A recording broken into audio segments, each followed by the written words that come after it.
कांग्रेस की press conference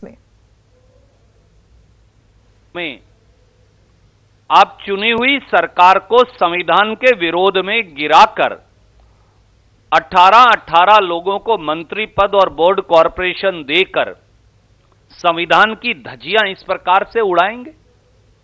तीसरा, BS Yediyurappa जी हर विधायक को चुनाव के खर्च पर 10 करोड़ रुपया अतिरिक्त देने की बात करते सुनाई दे रहे हैं, पर चुनाव का खर्च तो संविधान और कानून के मुताबिक 30 लाख है। तो ये 200 करोड़ रुपया अतिरिक्त राशि, 200 करोड़ रिश्वत और 200 करोड़ ये, अगर इसे सच मान लिया जाए तो ये काला धन है या सफेद धन है? क्या ये वही काला धन है जिसकी संसद के पटल पर मोदी जी ने चर्चा की थी?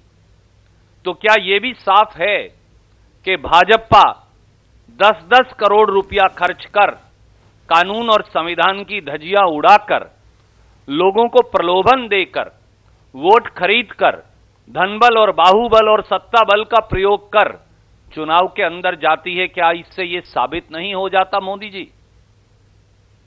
यहां तक कि एक सनसनीखेज खुलासा इन टेप्स के अंदर यह भी है कि विधानसभा के स्पीकर को भी 50 करोड़ रुपया रिश्वत दी जाने वाली है। यानी 200 करोड़ विधायकों की खरीद का, 200 करोड़ वायदा किया जा रहा है विधायकों के चुनाव के खर्चे का, और 50 करोड़ रुपया वायदा किया जा रहा है स्पीकर के ईमानदारी को खरीदने का। यह 450 करोड़ रुपया काला धन है मोदी जी या सफेद धन है? और यह कहां से आया पैसा? कौन से संसाधनों से यह 450 करोड़ रुपया भाजपा की कर्नाटक इकाई को उपलब्ध करवाया जा रहा है? और चौथी बात तो और